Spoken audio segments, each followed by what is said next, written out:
So nice to have you back, Colin. Yeah, thank you, Yeah. Nima. Hi. And let's get started with what's going on right now in the Middle East. And we've learned that the US commander of CENTCOM is in Israel. Do we know what they're trying to do? And right now in Israel, they're talking about fighting Hezbollah again. What's going on in your opinion? Well, of course, we don't know the details, but apparently it's not the first visit of the U.S. Chief of General Staff in Israel, and he will talk to his counterpart, the Israeli counterpart, General Halevi, and so far what has been said about these visits, it's about trying to discourage Israel from engaging into a larger war with Hezbollah, because first of all, the Americans are not ready to engage into a regional war aside Israel. And not just because it's a presidential election, which is a good reason in itself, but also because I'm not sure the Americans feel that they are able to do that. I think the experience of the US in the region are not good. What the Already in the 80s, the Americans tried to engage in peacekeeping operations in Lebanon, and that turned out to be a disaster. And that turned out to be a disaster because they tried to involve themselves into the conflict, not just to act as peacekeepers. And that's very interesting because and that led, in fact, to the famous bombing of the U.S. Marine headquarters in Beirut. And I know several officers who used to be in in Lebanon, because there were basically three main forces at that time: the Italians, the French, and the Americans. And the French and the Americans tried to involve themselves into the conflict, and that's the reason why they get bombed. The Italians, who tried to retain their role as peacekeepers and try to keep out of the conflict, but try to manage the situation without any involvement, the Italians were not bombed, even if their headquarters was located just between the French and the American headquarters. So that means that the reason for this bombing was not just because people didn't like the US or didn't like the French, but because those two armies were involved. And the problem is, as always, as we have seen later with the involvement of the US in Iraq, in Afghanistan, and elsewhere, the Americans have a lot of problem understanding the mindset of the fighters in this region. And that's the main reason for which the US failed in Iraq. They never managed to understand what was going on. They based their action on a narrative. That was the same with the French. That's the same with the French, for instance, in North Africa, in the Sahel, the Operation Bahan. And for that reason, in fact, they tended to to worsen the situation rather than to solve it. So they became part of the problem rather than being part of the solution.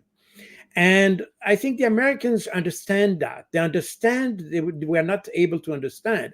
And probably they understand they cannot understand the mentality and the mindset in the Middle East. And it's not, if you just qualified Hezbollah as terrorist organization, it doesn't help, in fact, because the problem is that in the West, so Hezbollah is terrorist, and therefore you apply the recipe that you use with terrorists, you just bomb them.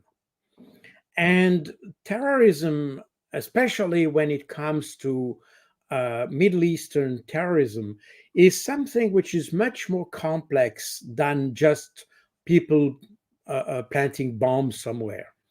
And I think everybody understands that we are not able to understand it. I think that's probably how we can summarize the situation. I think the Americans understand that. And for that reason, I'm not sure they are keen to engage into the conflict. They see that the Israelis, although they are here since 2000 years, apparently, they were not able to understand the mindset. Even the Israelis. Of course, Israel is here since the late 40s, 1940s, but they never managed to understand how the Palestinian resistance work. What are the tenets? What are how does it the concept of fighting, the concept of understanding war, the concept of understanding victory, defeat, and fighting, all that were not understood by the Israelis and the Americans neither. So, but the Americans they have this advantage. They understand that they don't understand, and for that reason, I think they don't want to engage with boots on the ground in Israel. They're probably ready to support Israel with missile strike and counter missile strikes and this kind of things, but probably not to have troops on the ground. And if there is a war against Hezbollah, it will come up to an infantry war to some extent, exactly as we have seen in Gaza. You cannot just defeat the Hezbollah with missile; it will not work. And you can see what happened in Gaza, that the Israelis tried to defeat the Hamas or Palestinians at large by bombing, and that didn't work, and that will not work in Hezbollah in South Lebanon. So the Americans don't want to engage, and probably the visit, this high-ranking visit in Israel, is probably to explain that to the Israeli, to see how the U.S. can support Israel but not participate in any conflict, and to trade that against some, let's say, commitment of the Israelis not to start an all-out war in the Middle East. I think the Israelis have not understood that the more this Gaza war goes on, the more the Arab community, and when I say Arab community, I would say the Middle Eastern community, is ready to join their forces against Israel. And we see that several countries who used to be and are and still are, by the way, allies of the US, like Jordan, for instance, or Egypt, um, they are keen not to go against the US and therefore not against Israel. But it's probably more to, let's say, not to be at odds with the US than because of they like the Israelis. I think in the Middle East, as we can see, by the way, in everything, and that's part of the strategic defeat of the Israelis.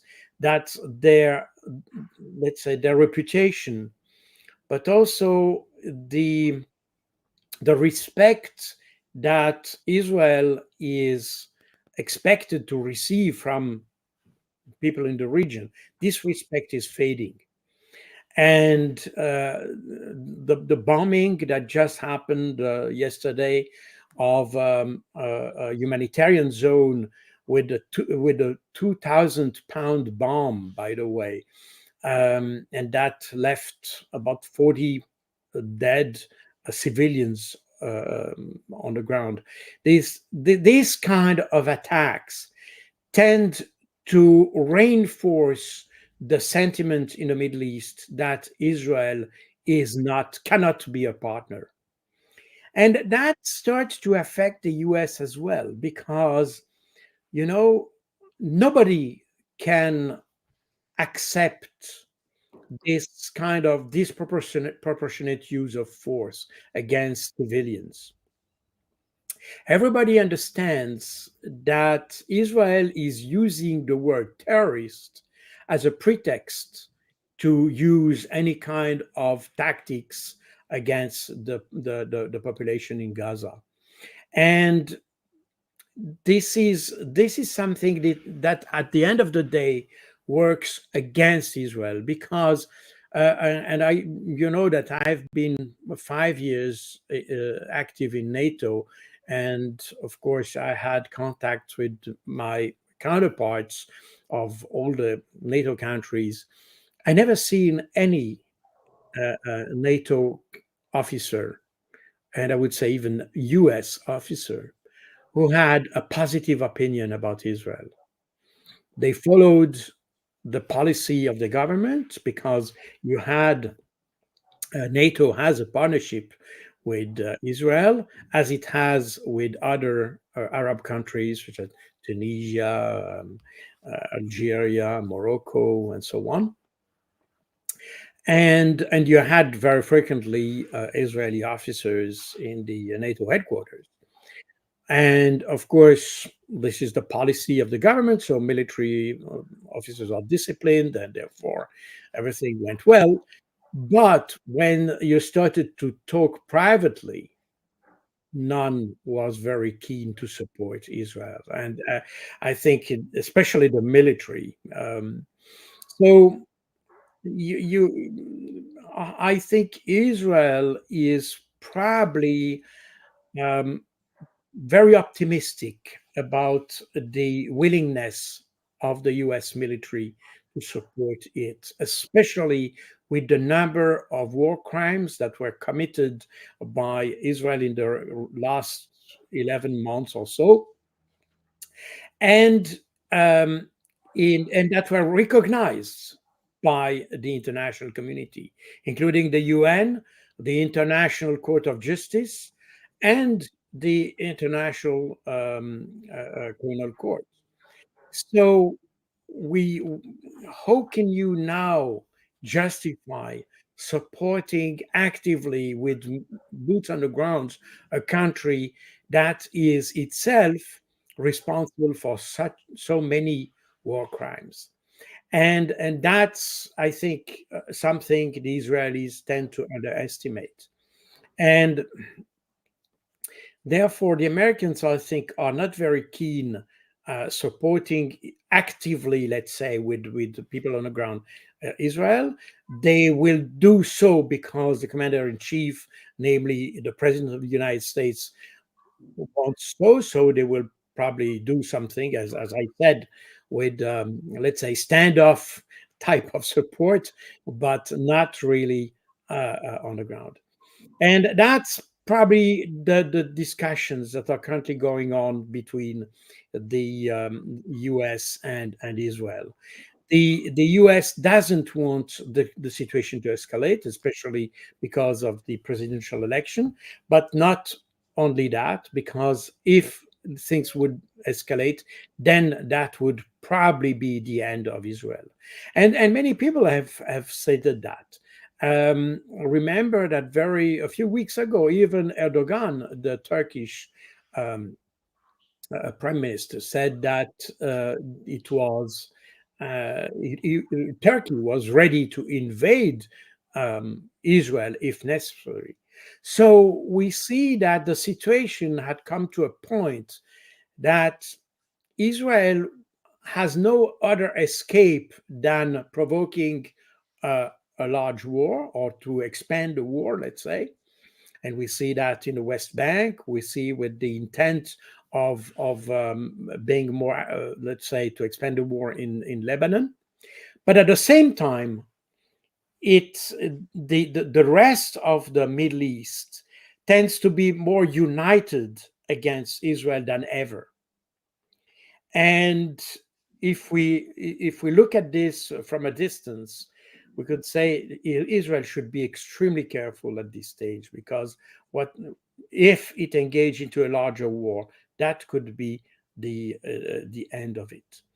And this is not new. If you read my book, The Flood of Al-Aqsa, I think that's even the first phrase of my book that I wrote just that was published early this year.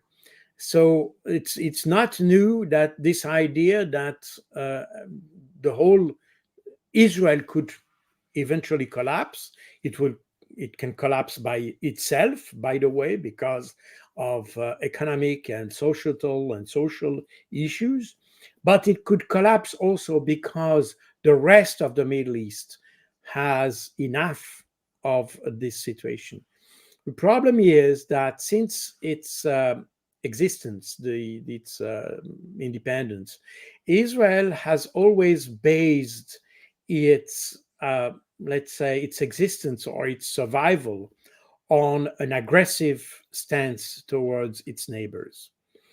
And this doctrine was in fact written by the young Lieutenant Colonel Moshe Dayan in the early 50s. And the idea was, in order to be respected, we have to frighten our neighbors. And instead of having a kind of cooperative posture with others and try to have diplomatic relations and all that, Israel never tried to do so. They said we have just to be stronger than others, we have to be more aggressive than them, and we have to show them that we are ruthless. And that's the way we'll be respected. And in my view, this is a tragic mistake, especially in the long run. That could probably work in the early 50s when you had probably Arab government that were very keen to fight against Israel. But today, where we see that most of the Arab countries uh, are working towards their own development. They are not looking for war in the region. They prefer to look for development, and that's why most of them have or are in the process of joining the BRICS, for instance. We see that with Saudi Arabia and Turkey and all that. So we see that the focus today in the Middle East is to develop development, not war. In the 50s, we were still in the Cold War, in a kind of ideological opposition between Israel and its neighbors. And that's why the risk of war was very great. And therefore, the security policy of Israel, based on use of force, could be understood, let's put it that way. But today, this is definitely no longer a valid way of doing things. But Israel is still on this kind of wavelengths, which is extremely strange. And the Americans try to bring the Israelis on a more, let's say, political, diplomatic stance. That was done with the Oslo Agreement and so on. But Israel never managed to do that. And the reason, when we try to understand how the Israeli mindset works at strategic and regional level, it's hard to see any kind of consistency. The only way to understand the Israeli approach is if we admit, which is let's say not a speculation, but it's a intellectual model. If we admit that the aim of the Israelis, is to exterminate the Palestinians, then if we consider this as the main driver of the Israeli security policy, then there is a consistency in everything they have done. But if we consider is not to exterminate the Palestinians, then the whole the whole system or national security system they have established, an action that they have done, then it's totally inconsistent. So that's the problem we have when we try to analyze the Israeli posture in the Middle East. Everything seems to be oriented towards the elimination, the physical and political elimination of the Palestinian people. And then everything makes sense. But, and that's where I mean, this is the whole issue with the International Court of Justice that tried to explain or to, let's say, assess whether or not the Israel is contravening with the genocide convention. So I'm not in a position to say what the International Court of Justice will decide and will assess at the end. But again, if we look at the whole set of policies, strategies, actions made by Israel in the last 50 years, we can see that it's consistent with the idea of eliminating physically the Palestinians. And that's why you have no recognition of the Palestinian state, although this was one of the decision that was in the UN resolution of 1974, 47, the resolution 181, that allowed to establish the state of Israel. But this resolution was not to give the opportunity to create the state of Israel. Not This resolution was not about creating the state of Israel. It was about creating two states, an Arab state and a Jewish state. And this was never respected. And for that reason, by the way, Israel has never established the borders of its country.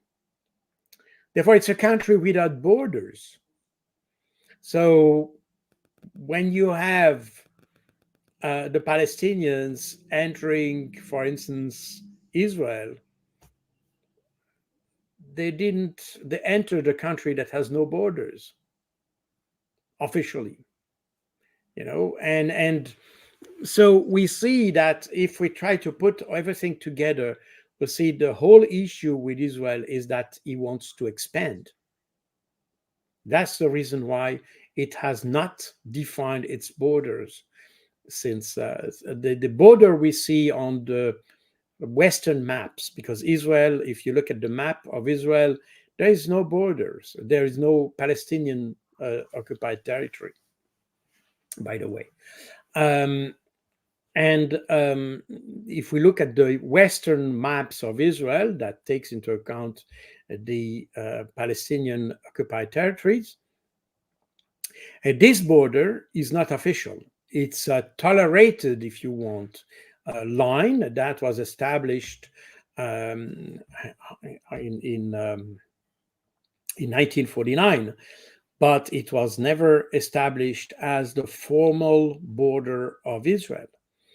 So that means that Israel is a state that never considered to have, let's say, a partner-like relations with Palestinians. Never. And that's exactly what we are witnessing today. And for that reason, it becomes more and more difficult for Western countries to support Israel in its activities, because we see that the more time goes, the more Israel tends to reinforce its refusal of to implement and apply or abide by the international law. And that was just what we saw with this the use of this 2,000-pound bomb on a humanitarian site, which is quite incredible. Recently, the number of the the bomb and yes, bomb provided by the US to Israel was published. And it's interesting to see, probably we can see that here. um, these were the numbers, and if we make the total of all these bombs provided by the US, so we have about 36 million pounds of explosive. If we put that in relation to what CNN recently published about the success of of Israel in Gaza, and we can assume from the figures provided by CNN that Israel killed something like 3,000 to 40,000, um, sorry, to 4,000, 3,000 to 4,000 Hamas combatant. Meaning that if we look at the number of tons provided by the US, and assuming only these weapons were used in Gaza, that the Israeli used 10,000 pounds of bomb to kill one single Hamas combatant. So that shows the disproportionate use of weapons against Gaza. And that illustrates, by the way, this the fact that Israel doesn't respect the international law of war or humanitarian law. I remind you that one of the principles of international humanitarian law, or the law of war, is the proportionality of the attack. So when you start to use disproportionate weapons, disproportionate in terms of the environment and in relation to the objective, meaning that if you try to kill a single Hamas combatant by destroying a neighborhood and killing others, this is totally disproportionate. This is disproportionate because of the context, because it's in the middle of a civilian population, but it's also disproportionate because to kill one person, you don't use such huge bomb, you know. And that's exactly what we are witnessing in Gaza since the 8th of October, 2023. And that makes, in fact, everybody understands that. And every soldier in the world sees that. And I think no one can have an attitude or justify this, or let's say have an explanation to justify the way Israel is conducting this war. This is the problem. And for that reason, I think the US is very reluctant, especially now, to engage into a conflict aside Israel. And that's probably, in my view, again, I'm not, I don't know all the details, and the US nor the Israelis keep me informed about their secret talks. But I assume, based on what was published already on previous visits of the U.S. Chief of Staff in Israel, this is probably to find a way to moderate the response of Israel, especially towards Hezbollah. By the way, if Israel wants to engage the Hezbollah in Lebanon, it's certainly not a guarantee of success. Remember that in 2006, the Israeli intervention in Lebanon, despite all the distractions that were made by Israel, it was considered as a defeat for Israel and a victory for the Hezbollah. So we have seen that the Israelis, and by even admission of the high-ranking officers of the IDF, Gaza was not a success, is not a success. Israel will not be able to achieve the objectives it defined for Gaza. So again, going to Lebanon Now, just after opening an additional front in the West Bank, is totally irrational. And that's because also many high ranking Israeli military officers have been vocal against the policy of Netanyahu. That's probably the reason why the US tries to engage the Israeli military to support the military in not expanding the war in Israel and in the region. That's probably the reason, because it doesn't make any sense. Israel has not success on a very tiny front like Gaza. It opened a second front in the West Bank, and now we want to open a third front towards Hezbollah and maybe a fourth one against Iran. It doesn't make any sense. And the recent bombing in Syria, that was also very disastrous. The Israel bombed a site in north of Lebanon in Syria. Um, this is certainly kind of a provocation, because this is so far away from Israel that it's hardly we can hardly admit that this location had an impact on the situation in Israel. So we see that Israel is trying to make the situation to degrade and or to worsen.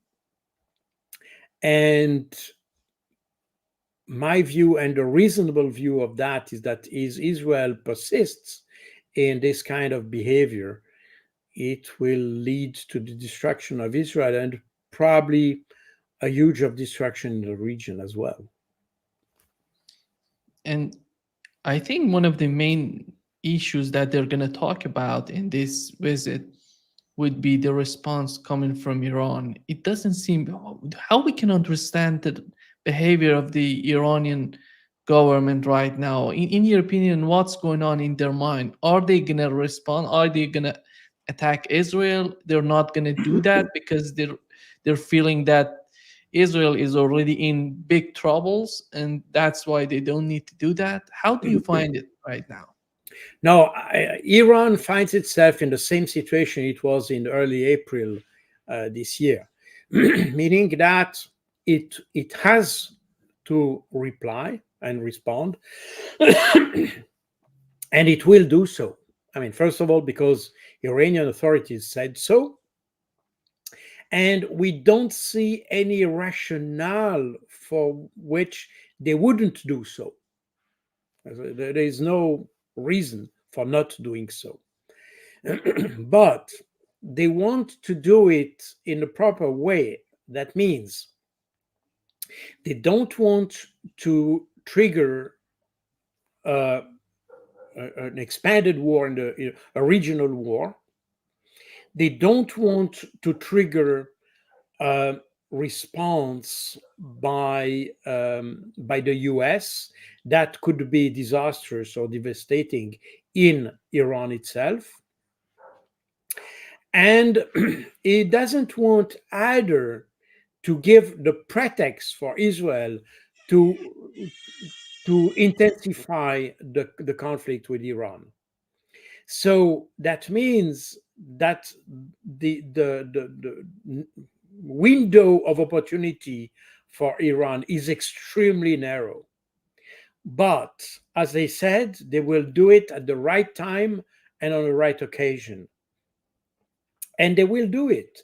But again, it's probably not as when today Israel is seeking help to expand the war and try to seek the help of the US to expand the war in the region, is probably not the best time to reply. And probably Iran will probably to somehow communicate to the US what its exact intentions are before launching something. And this is exactly as they have done in April. Now, the problem is that as times goes, the window of opportunity becomes even narrower. For that reason, they have been to be even more careful, because Israel now is in a desperate situation. They fail everything. They failed economically. They failed strategically. Even the U.S. now has problem. They will still provide weapons because they don't want to abandon Israel. But at the same time, we see that U.S. is more and more concerned about the impact of the Israeli response against the Palestinians first, but also the possible expansion towards traditional allies of the U.S., such as Egypt, for instance. We have seen the problem with the Philadelphia corridor and the attempt of Israel to establish a very substantial force in this very narrow corridor along the between Gaza and the Egyptian border. But that goes against the accord of the agreement of Camp David in 1978, and the Egyptians are very upset, and they are ready to mobilize a force to if Israel maintained its force in the Philadelphia corridor. So we are in a situation that becomes even more tense in with Egypt. With Jordan, we have seen a couple of days ago that a former Jordanian military killed three Israelis on the crossing between Jordan and Israel very recently, because Jordan has a very big uh, Palestinian population. I mean, Jordan was part of the mandatory Palestine that was under British rule until 1922 or so. And then it became Jordan. The British created, in fact, somehow, they gave the Transjordan to the Hashemi dynasty, if you want, that were expelled from Saudi Arabia and thus created Jordan. So the population in Jordan is of the same origin as those who are in Israel or in the Palestinian territories in Israel, and those who live in Israel, by the way. So it's the same population. And this population in Jordan is very keen to support the Palestinians because they are, as I said, from the same origin. And the king of Jordan, on the other hand, tries to maintain the balance between what the population says and its good relationship with the US. Let's put it that way. And therefore, we see that this balance is every day more fragile. So we see that the situation is extremely fragile around Israel, and that every spark can trigger something disastrous for Israel. So the Americans are aware of that. The Iranians are also aware of that. I'm not sure that the Iranians are aiming at the destruction of Israel, contrary to what is said. They just want their sovereignty to be respected, and that's the rationale for them to respond. But they don't want to respond in a way that will be destructive for Israel. I don't think so. By the way, this is exactly this kind of message that Iran conveyed during the raid of 19th April, the 13th of April early this year. They just wanted to show that they are able to respond, they are willing to respond if necessary, but they don't want to respond in a destructive manner as Israel does. And I think that's the posture of Iran. And I've seen no indication that Iran has changed its posture. He just wants to be its sovereignty to be respected. And Israel has never respected the sovereignty of none of its neighbors. It has made incursions in every of its neighbors at some point in his history for a simple reason is that in the mindset of Israel, this is this idea of the Eretz Israel, which is the big Israel. For Israel, all these countries belong to Israel.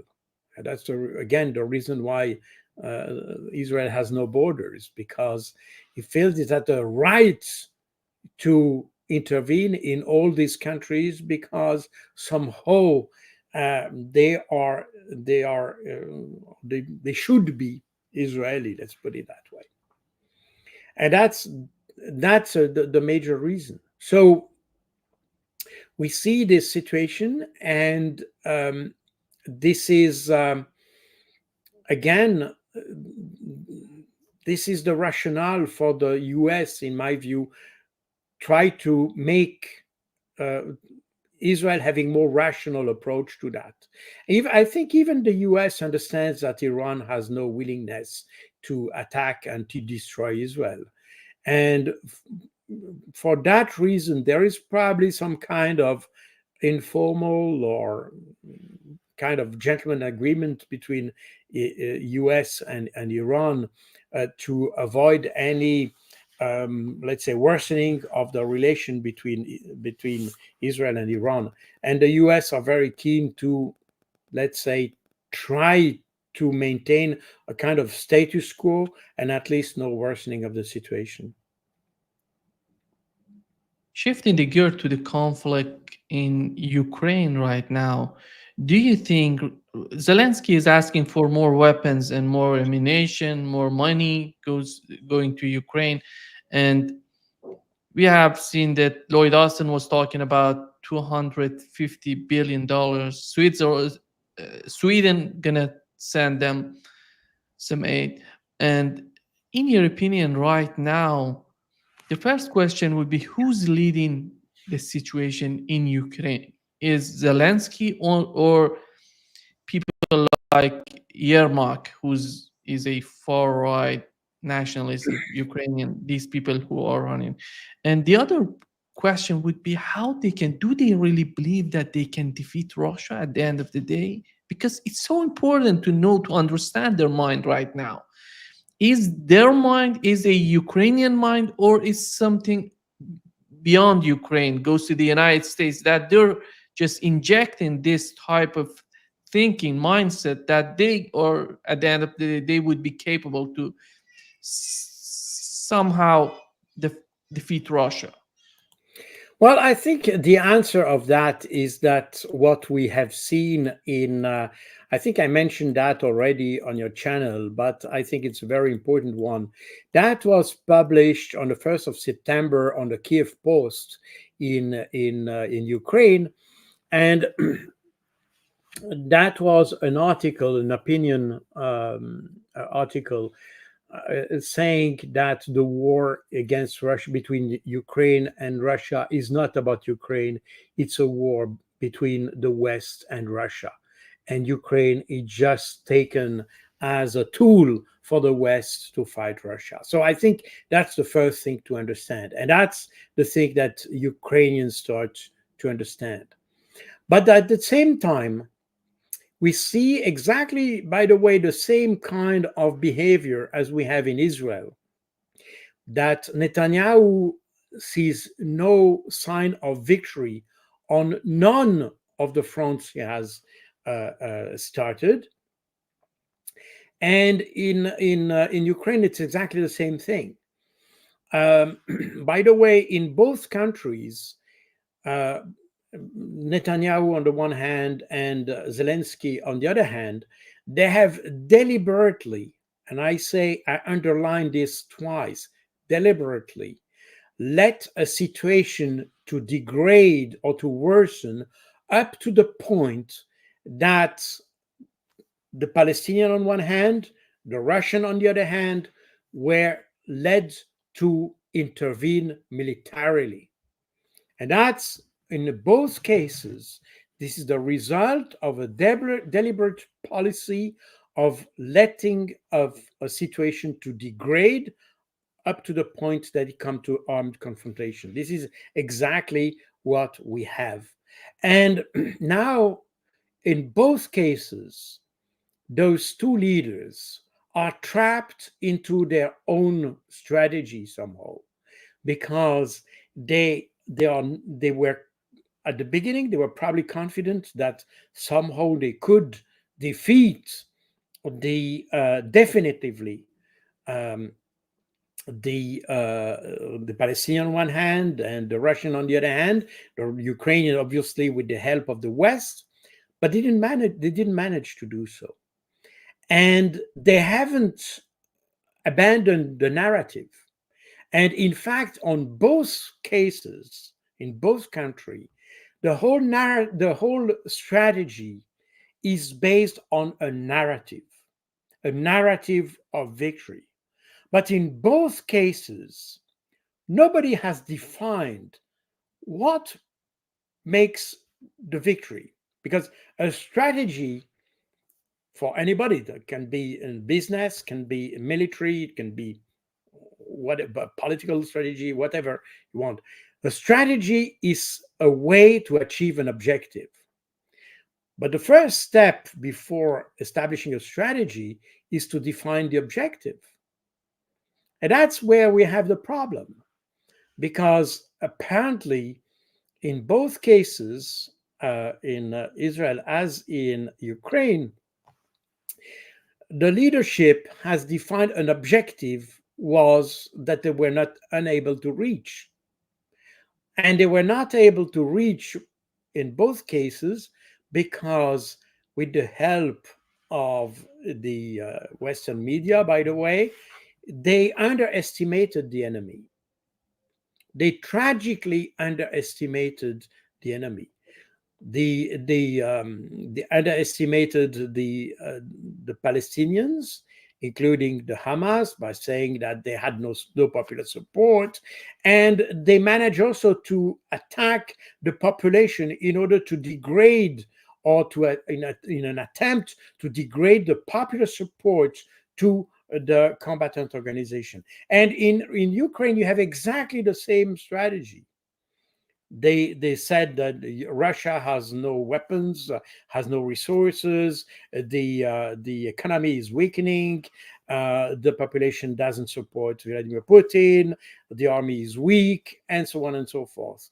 And in order to support this kind of narrative, the Ukrainians tried to bring the war on Russian territory by terrorist attacks, by missile attacks against refineries and things like that, but also with the Kursk offensive.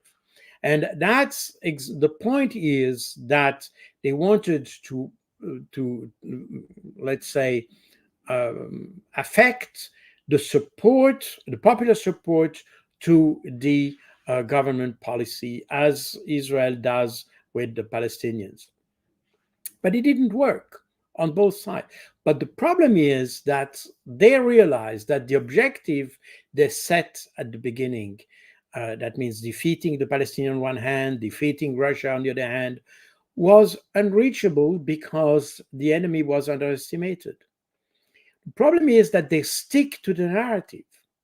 And that's, in my view, a very interesting aspect of both conflicts. And it's interesting, by the way, that they come exactly at the same moment with the same actors. Because you have the US in both cases, you have the Western supporting Israel and Ukraine, and you have, on the other hand, facing this, let's say, Western coalition, if you allow me to use that expression, you have the rest of the world, and we have exactly the same configuration of both sides. And we see that everything depends on the narrative, and they want to support the narrative, but the narrative tends, in both cases, to be at the center of the strategy. It's no longer the objective of strategy, because we don't see. And I remind you that even Lloyd Austin, as he was audited by the Senate Committee of the Armed Forces, and one senator asked him, how do you define victory in Ukraine? And Lord Austin was not able to articulate what is victory, or what victory could be.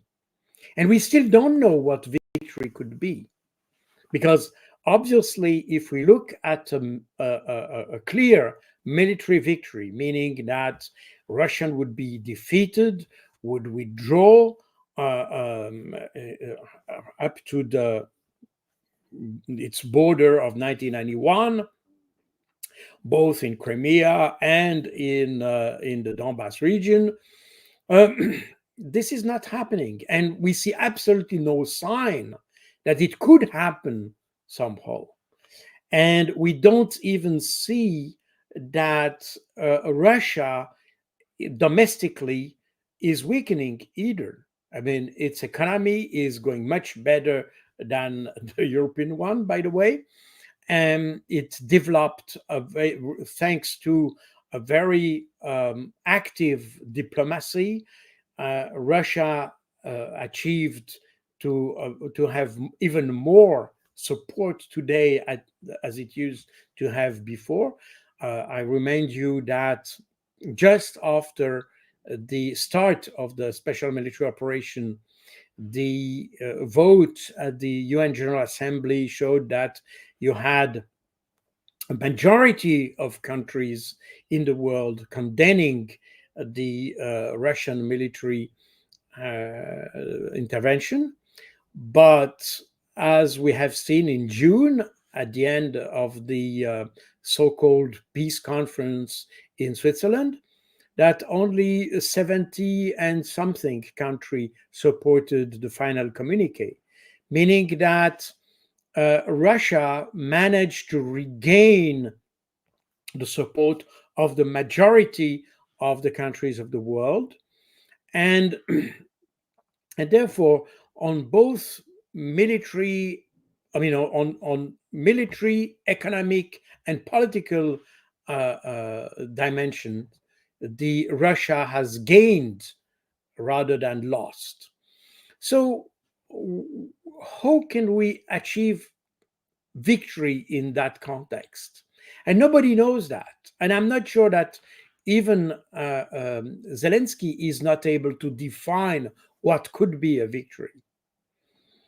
In Israel, it's probably a little bit different, because they probably still have in mind that the definitive victory would be the elimination of Palestinians from Israel, or let's say from what they call Israel, from the sea to the river, to the Jordan River. So that's something. But how achievable is that? It's another question. And but at least in Israel, you can probably have a view on how this could happen. But in Russia, nobody understands how any kind of victory could be achieved against Russia.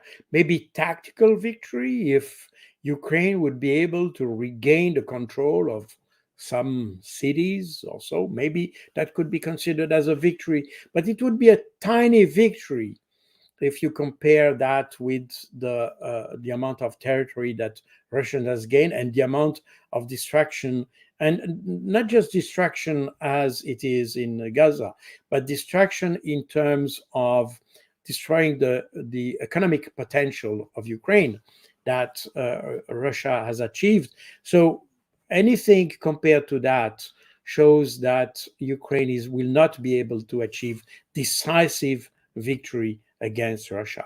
So that's the problem. We have people waging a war based on a narrative rather than on a sound strategy with defined objectives. And all the objectives that have been stated before are, in fact, demonstrably unrealistic, and therefore there is no we don't understand how this war can continue from the side of the Ukrainians.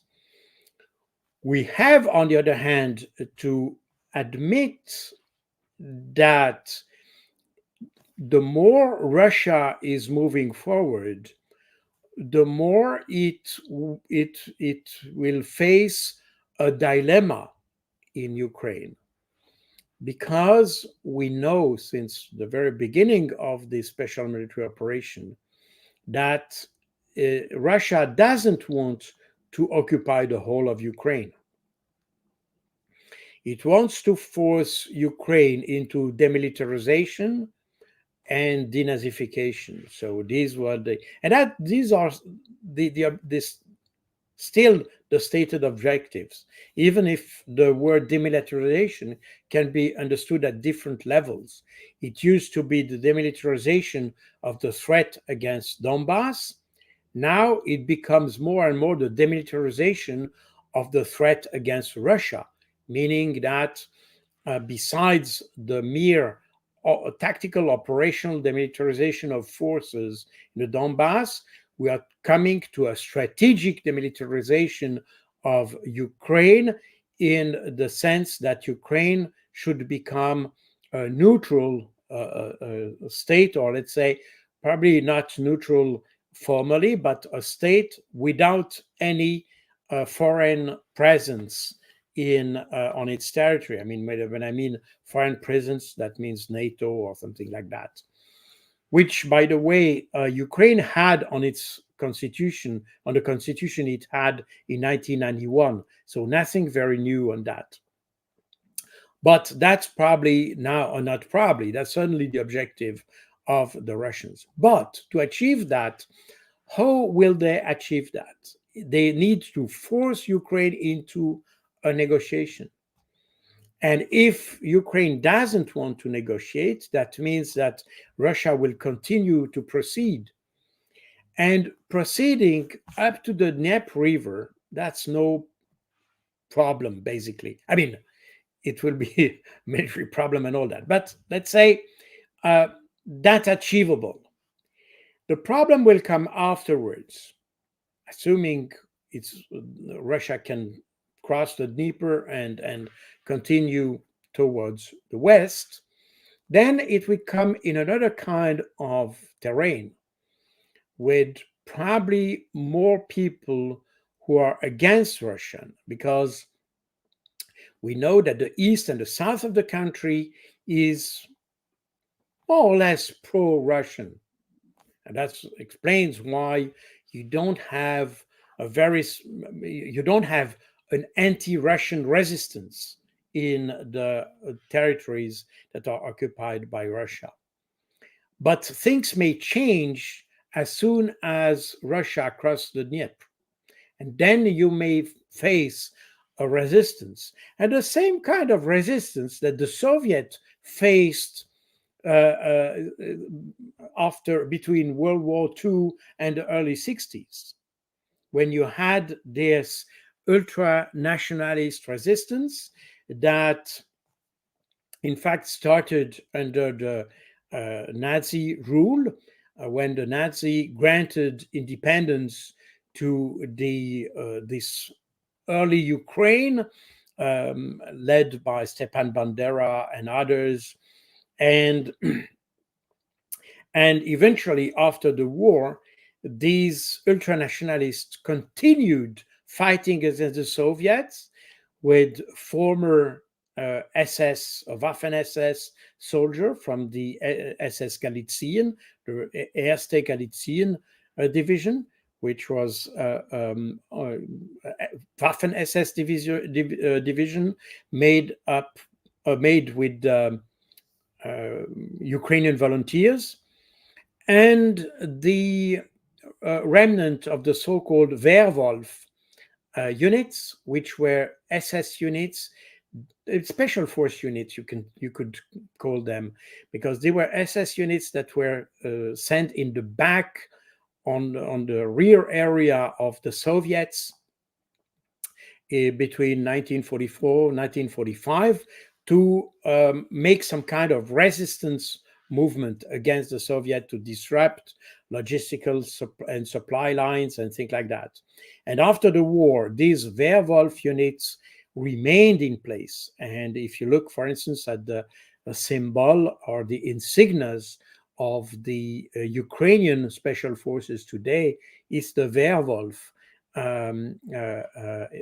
emblem. So this is they have kept this tradition that was initiated by the Germans in World War II. And this war against the Soviet lasted up to the early 60s with the help of the CIA, MI6, and the French STEC, which was the intelligence and covert operation institution of the French. And that was up to the early 60s. And that was a very, very bloody guerrilla war in Ukraine. By the way, you had very similar organizations in Lithuania, for instance. They were also fighting the Soviets. Clandestine and guerrilla warfare supported by the West. So you could have, if Russia continues towards the West, it could encounter this kind of problem. And that would be a very, eventually Russia could probably solve the issue. But it was a very difficult type of warfare that is politically difficult to sustain, and that is not very popular, and it will take probably years. So the Russians, the more they move towards the West, the more they will face this kind of dilemma. So meaning that, and that's probably what Ukrainians are trying to do, to attract the Russians in the West by continuing war, but by avoiding any settlement at this stage, because they know that in the West the situation will be very different, and probably the Russians will it would be probably more difficult for the Russians to bring the Ukrainians to a political settlement of the situation. That's probably what Zelensky understands under victory. But that means that they will continue to fight with the help of the Europeans. But again, they will lose a lot of men. They will lose a lot of potential to achieve, just to keep the western part of Ukraine alive. I don't know. But this is, when I see the situation at this stage, this is the only outcome that I see the Ukrainians want to achieve or want to have. The problem is that since the Russians don't want to fight in an extended guerrilla warfare in the west of Ukraine, the only option they have in order to solve the problem is to destroy Ukraine. To destroy totally Ukraine with missile strikes and things like this. That's the only way to bring Ukraine to an agreement. That means that would mean, again, I don't know. I have no idea what is in the mind of the Russian general staff, but it could lead to a situation where the Russians don't want to enter the western part of Ukraine, but they will just destroy Ukraine with permanent missile strikes. And they have the capacity of doing it because they have a huge production of missile. Apparently, according to what the Russian Defense Minister Belarusov said recently they produce 4,000 drones a day in Russia. I don't know if it's true, but assuming it's true, it's much more than what Russia use in its daily strikes against Ukraine. Meaning that, if necessary, Russia could uh, multiply the number of missiles and drones it sends to destroy the economy of Ukraine and make Ukraine simply inexistent somehow, without destroying the population, but basically to destroy everything that could make a country to operate. And maybe that's what the Russians want to achieve. But the thing is that the absence of concrete objective on the Ukrainian side tend to press the Russians to such situation.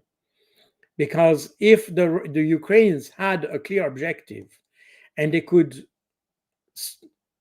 notice that they cannot achieve the objective, then they would have a solution, which is negotiation.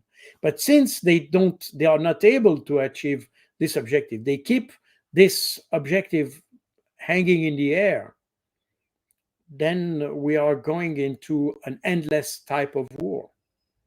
And that's the problem of having the narrative as the center of the strategy, rather than having the objective at the center of the strategy and the narrative in support to the strategy.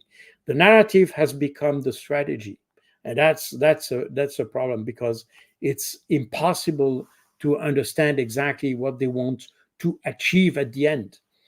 You can talk about victory, but what does it mean concretely? Nobody knows that, not even probably the Ukrainians themselves. So that's the situation in which we are. And I think it's a very odd situation. But again, there is a parallel between the two.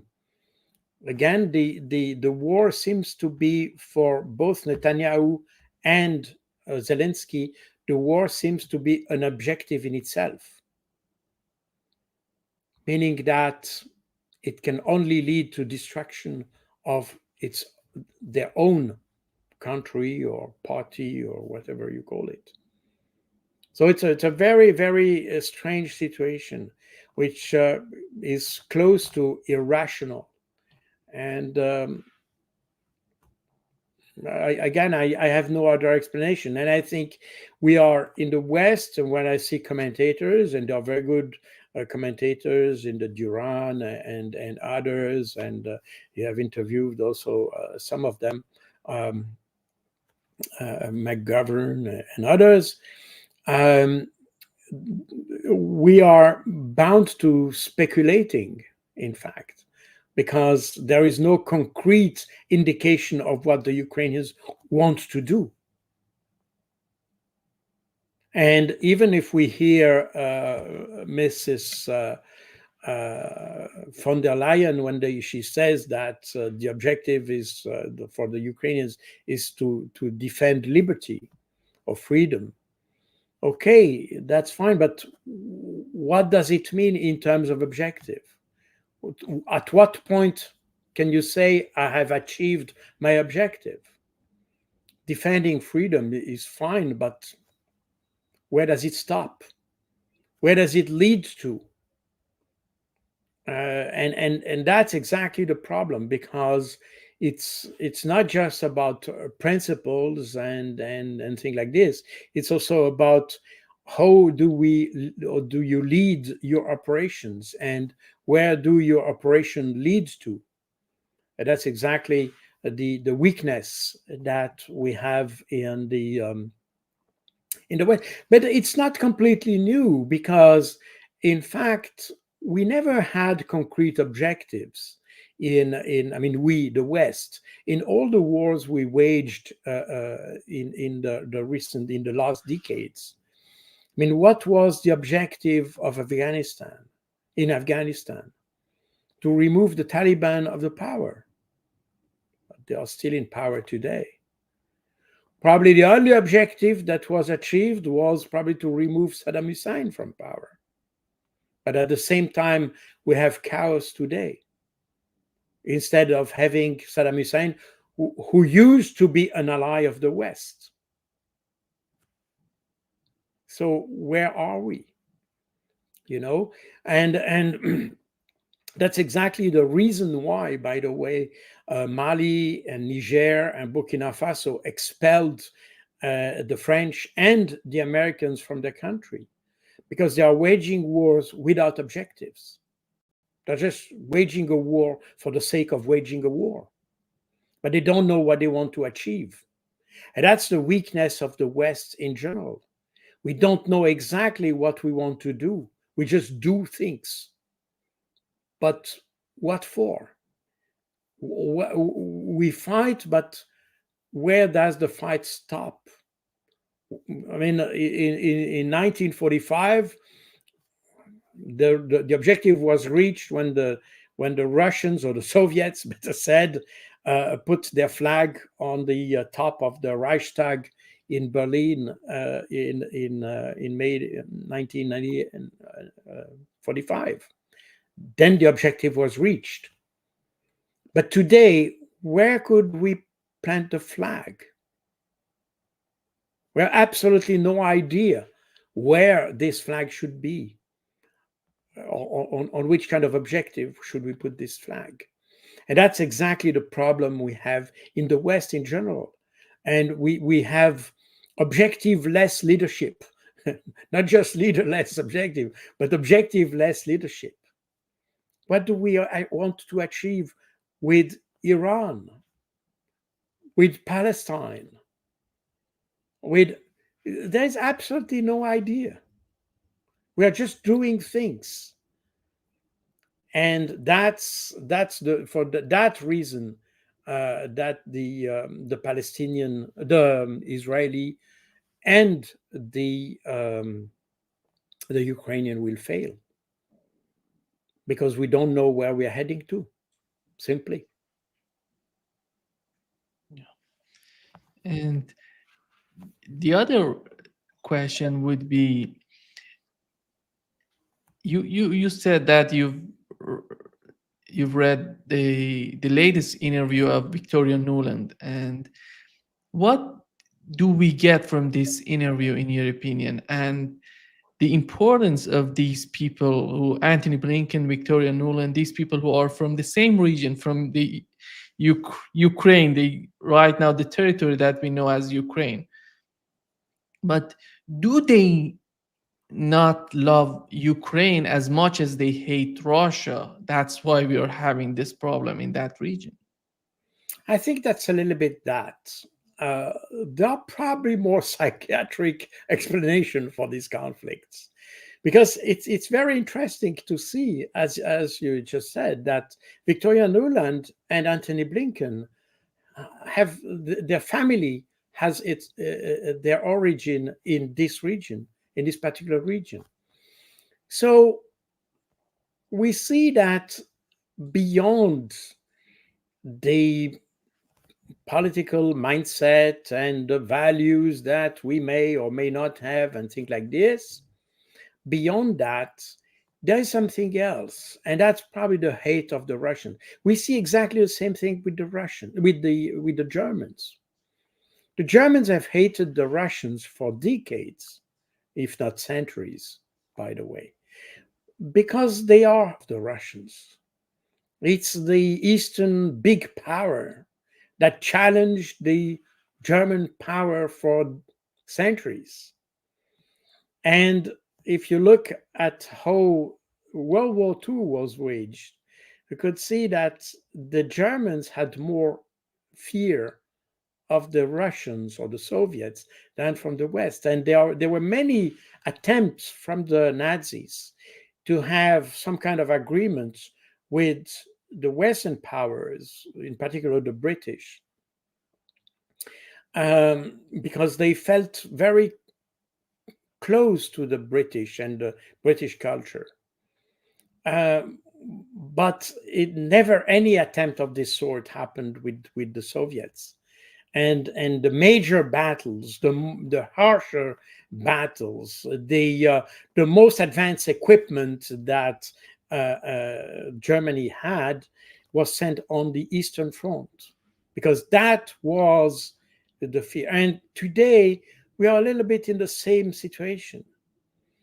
The Germans seems incapable to get free from their history somehow. We see this with their relationship with Israel on the one hand, but we see exactly the same thing in their behavior towards the Russians. The Germans are still prisoners. They are trapped in their history somehow. And and many people, and we see that also in Canada, we have also Chrystia Freeland, who also originates from um, from Ukraine. And recently, I think I didn't follow this very closely, but there was an attempt to publish the names of all the Nazis that escaped Ukraine and emigrated to Canada in 1945, 1946, and so. And we see that Canada seems also to be very trapped in his history, because it became forbidden to publish those names. And we see that we saw this famous example as Zelensky was visiting Justin Trudeau in Canada, and in the Parliament. There was the president of the Parliament praised a veteran of the World War II who used to fight the Soviets. That means who used to fight alongside with the Nazis. So we see that we are still not able to have a sober assessment of the World War II. We are still prisoners of this Second World War somehow, and that probably explains this hate we have from the Russians. And this is the hate. If we look at the propaganda, we have in the West almost exactly the same propaganda and the same items, or let's say the same arguments that the Nazis had against the Soviet Union in the 30s or the 40s. We have exactly the same argument, that we were fighting against this Bolshevism and the advancing Russia that wants to destroy everything and things like that. So we have exactly the same stance. So this is, I think, and we see that the way we tried to support Ukraine was not simply by countering Russia, but we tried also to counter Russians. And we see that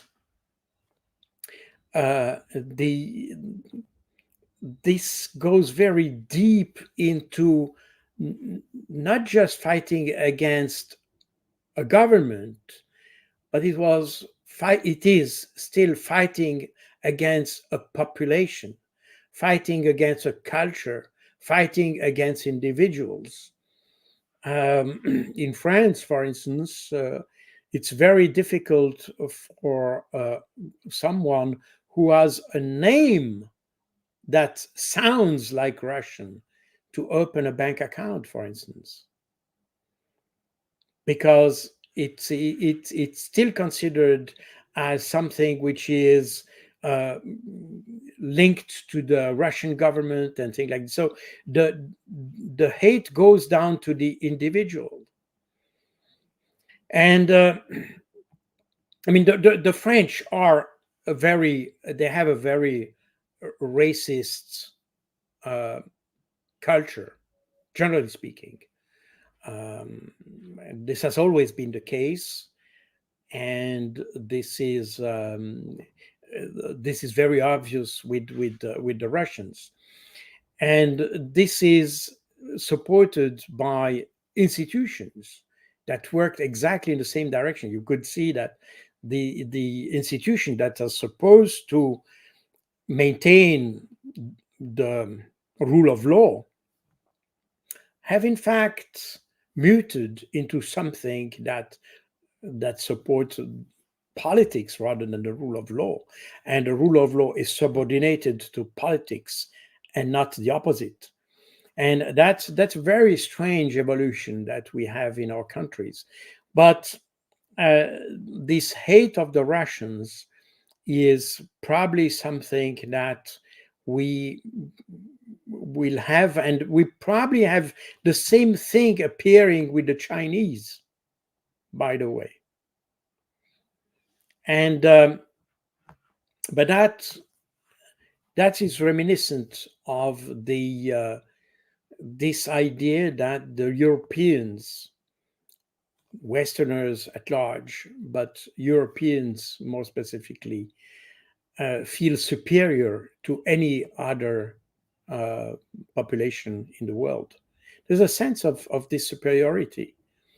And that this superiority was probably supported by the fact that the West was the one who brought industrialization around the world and brought a culture and things like this. I mean, their own culture, not there were obviously other civilizations with much higher and probably much, let's say, deeper culture than the Western one. I mean, China, India, Iran, even Japan, and all that. They had their own culture, but somehow the Western culture prevailed and became the norm, became the standard.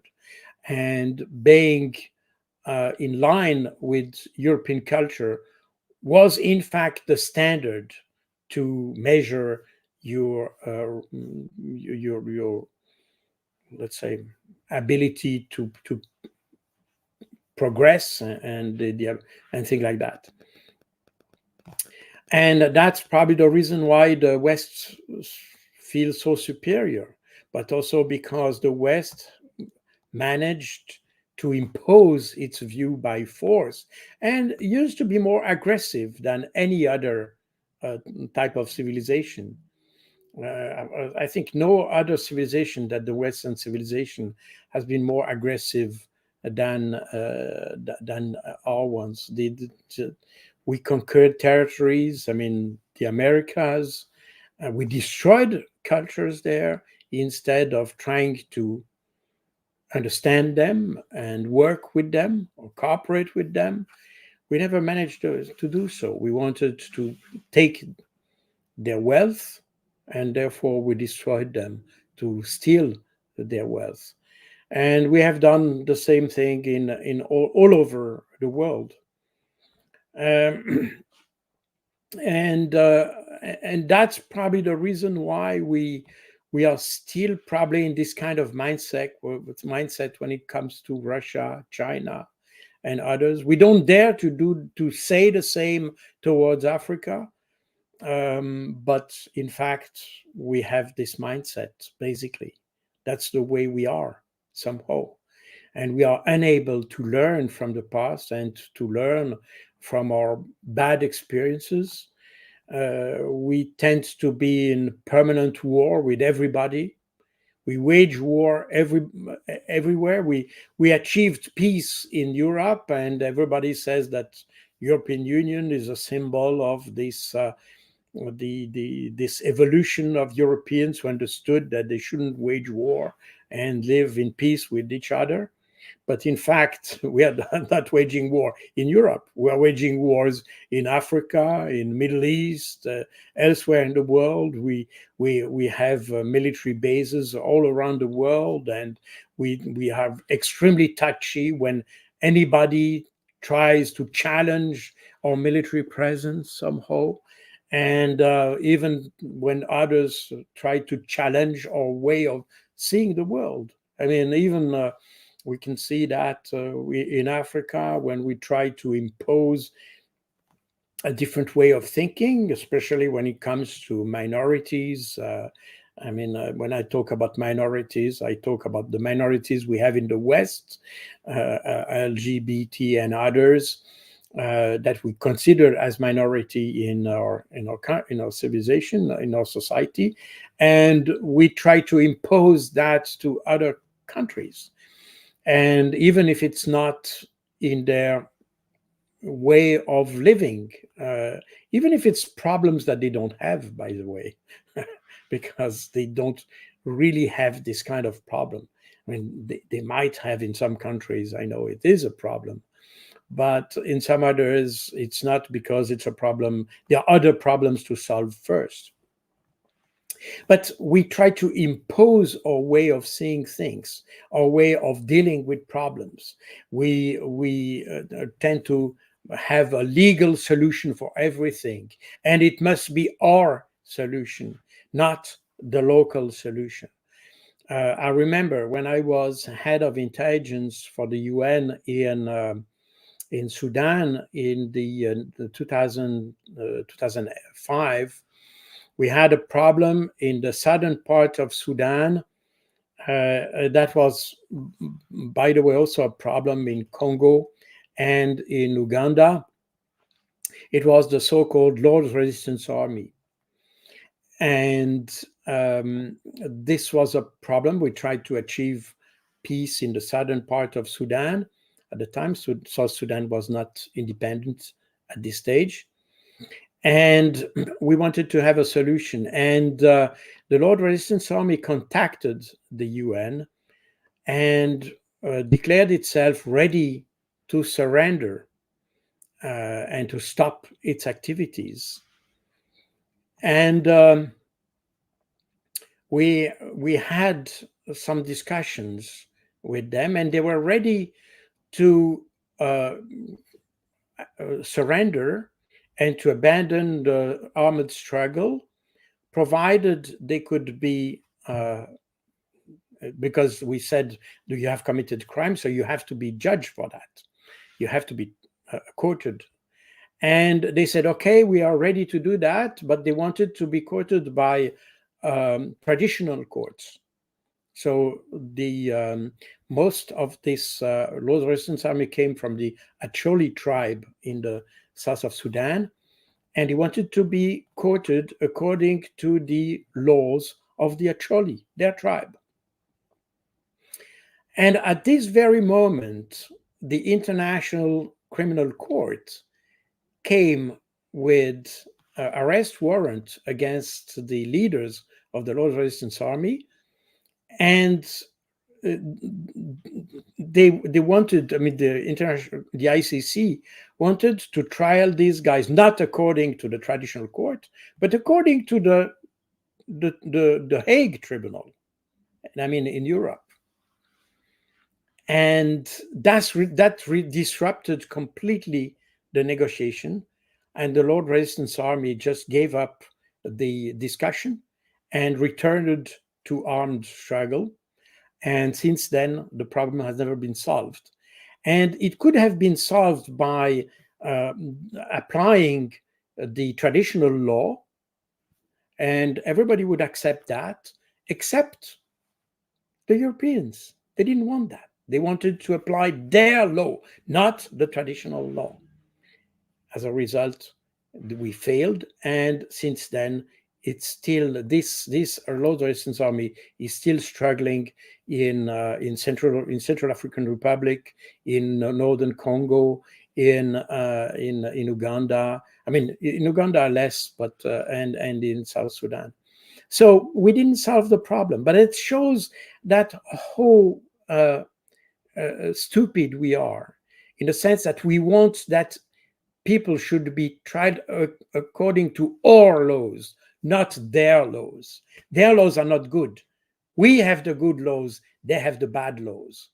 And that's exactly this example shows exactly how stupid we are and how ethnocentric we behave. And that's exactly the reason why the rest of the world starts to hate us, and why the rest of the world is no longer willing to follow us, because they see that we are not going in the right direction. We are just we're just worsening the problems. And that explains probably a little bit this kind of irrational behavior we have towards Russia. We don't have a rational approach to problem. We tend to have uh, to, to apply our schemes or mental schemes to assess situation. And even, when we talk about Russia, even if we look at what is written in the media and so on, nobody knows exactly, the average citizen, nobody knows if Putin is left or right. He is, we say he's a dictator. Okay, but what makes him a dictator? You know, and people will come up with examples that are extremely controversial, such as Navalny and things like this. But we could have similar example with Assange and others. We have exactly the same kind of things. But that's nobody knows exactly what makes Putin a dictator. But we feel he is a dictator, and we feel Russia is a dictatorship, and and that shows how the politics and or the foreign politics we have, and the relations we have with other countries in from a European perspective, the our way of seeing the world and cooperate with the world is based on our understanding of the world. And I say it's not even based on fact, it's just based on our understanding, what we feel, not what we can, let's say, document. It's not based on facts, it's based on our feelings. And I think it's time for the West to understand that we cannot have harmonious relationships with others if we are just driven by our feelings. We have to be driven by facts, by mutual interests, and interests should be factual. They should be uh, documented, but not our interests are not based on feelings. The so-called values. What kind of values do we have? We support Israel is supposedly supporting our values. What are these values? Israel is admitting performing torture, has and performs a torture on a regular basis, has mistreated individuals, disrespects the international law. Are these our values? When we say we support Ukraine against Russia because Ukraine is defending our values, is that really so? If Ukraine is dismantling the opposition in Ukraine, is conducting terrorist activities in Russia, is that what we call values? But again, terrorism is the same thing. We accept terrorism when we sponsor it, and we refuse it when it's directed at us. but we make everything that prompt individuals in the Middle East to perform terrorist activities in our countries. So, what are our values exactly? Wouldn't we wage wars in the rest of the world? There would be no terrorism in our countries. People would be happy in their countries. There would be no immigration. There would not be this societal problem that we have imported because of our wars. Look at the last figures I have for Europe, but figures. I don't have the exact figures, but I have looked at where the majority of the illegal immigration comes from in Europe in last year, and they come from Afghanistan and Syria, two countries that we have deliberately destabilized. And we have shown absolutely no willingness to help these countries to have a stable environment. I don't know if it's fine, the Taliban government is fine or not. But who are we to be able to assess and to decide that it's not a good government for the Afghans? If the Afghans are not happy with that, they should do their revolution. But why should we do their revolution? Same applies with other countries. Same applies to Iran, to Syria, and all that. But it's not how it happened. We created the unrest, and then we complain when you have repression, and we complain when there is war, when there is war there. But we didn't solve the problem. We haven't solved the problem in Afghanistan, despite 20 years of military presence. We've just destroyed a society. That's all. Even if the reason why the US intervened in Afghanistan is because the Taliban were not surrendering. They didn't want to surrender Osama bin Laden,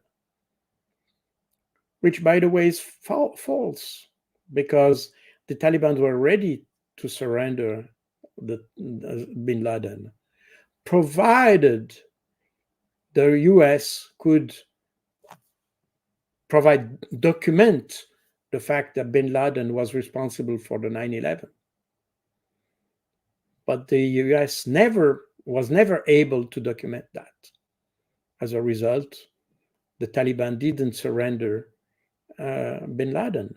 And for that reason, the US invaded Afghanistan.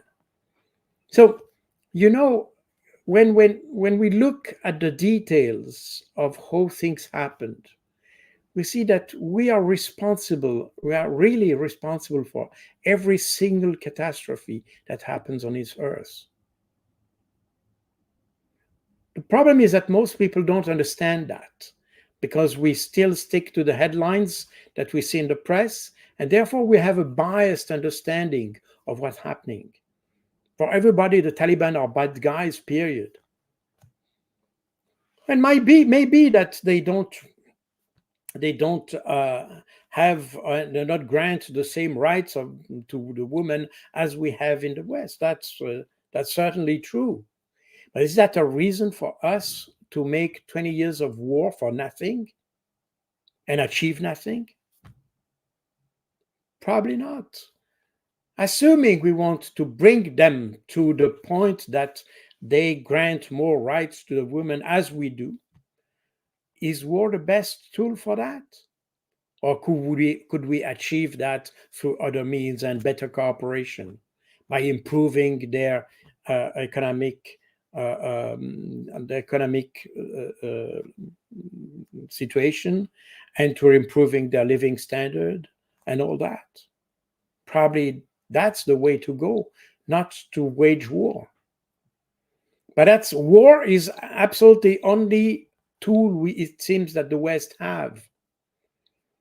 And that goes along with sanctions. As soon as the US is not happy with the country, it just applies sanctions, period. And that's unilateral. By the way, it's against the international law, because according to international law, the only legal sanctions should be the one decided by the UN Security Council. But now we apply individual sanctions. Recently, that was in the Washington Post, I think, there was a graph showing the most sanctioning country, and the two first sanctioning countries were the US and Switzerland.